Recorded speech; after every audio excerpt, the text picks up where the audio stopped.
വീട്ടിൽ ഇഡ്ഡലി ഉണ്ടാക്കിയാലും ഇന്ന് സുടസുട ഇഡ്ഡലി ആണോ എന്ന് ചോദിക്കുന്ന രീതിയിലേക്ക് കാര്യങ്ങൾ എത്തിക്കഴിഞ്ഞു കേട്ടോ. ഇവിടെ തിരുവനന്തപുരത്ത് ഉണ്ടായിരുന്നിട്ടും സുടസുട ഇഡ്ഡലിയിൽ ഇന്ന് വരെ പോകാൻ പറ്റിയിട്ടില്ല. എന്നാൽ പിന്നെ ഇന്ന് അങ്ങോട്ട് പോയിട്ട് അത് കഴിച്ചിട്ട് തന്നെ ബാക്കി കാര്യം തീരുമാനിച്ചു കേട്ടോ. 7 മണി തൊട്ടാണ് ഇവരുടെ ഷോപ്പ് ഓപ്പൺ ആവുക. ഞങ്ങൾ അവിടെ എത്തിയപ്പോൾ കറക്റ്റ് 7 മണി കേട്ടോ. അപ്പോഴേക്കും അവിടെ ഒരു ജനസാഗരമായിരുന്നേ. ഇവിടെ ഒരുപാട് തരം ഇഡ്ഡലികളുണ്ട് കേട്ടോ. പൊടി ഇഡ്ഡലി, സോയ ഇഡ്ഡലി, തട്ടിഡ്ഡലി, അങ്ങനെ പല വെറൈറ്റി ഇഡ്ഡലികൾ. എൻ്റെ കൂടെ വന്ന വിദ്വാൻ ഒരു ഇഡ്ഡലി വിരോധി ആയതുകൊണ്ട് തന്നെ എനിക്ക് ഒരു പ്ലേറ്റ് മാത്രമേ ടേസ്റ്റ് ചെയ്യാൻ പറ്റുള്ളൂ കേട്ടോ. അതുകൊണ്ട് തന്നെ ഞാൻ എൻ്റെ ഫേവറേറ്റ് പൊടി ഇഡ്ഡലിയാണ് ഓർഡർ ചെയ്തത്. ഇത് നായികനിലെ വെങ്കിയും കുറച്ച് കൂട്ടുകാരും ചേർന്ന് തുടങ്ങിയ സംരംഭമാണെന്ന് അറിയാലോ.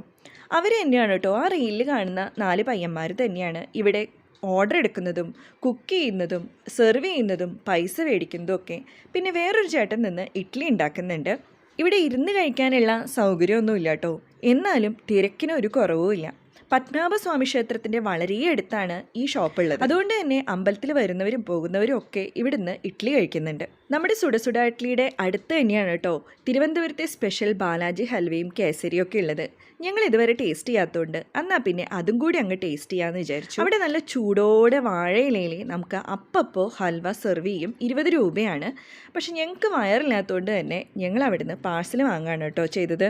ഹൽവയാണെങ്കിലും കേസരി ആണെങ്കിലും അവർ പാക്ക് ചെയ്ത് വെച്ചിട്ടൊന്നും ഉണ്ടാവില്ല കേട്ടോ. നമ്മൾ ചെല്ലുന്ന് പറയുമ്പോൾ അവർ ഈ വലിയ സംഭവത്തുനിന്ന് ചൂടോടെ നമുക്കെടുത്ത് പാക്ക് ചെയ്ത് തരികയാണ് ചെയ്യുക. നമ്മൾ പിന്നീട് കാറിൽ വന്നിരുന്നിട്ടാണ് കേട്ടോ ഇത് ടേസ്റ്റ് നോക്കിയേ. എനിക്കൊരു ഓക്കെ ഫീലാണ് തോന്നിയത്.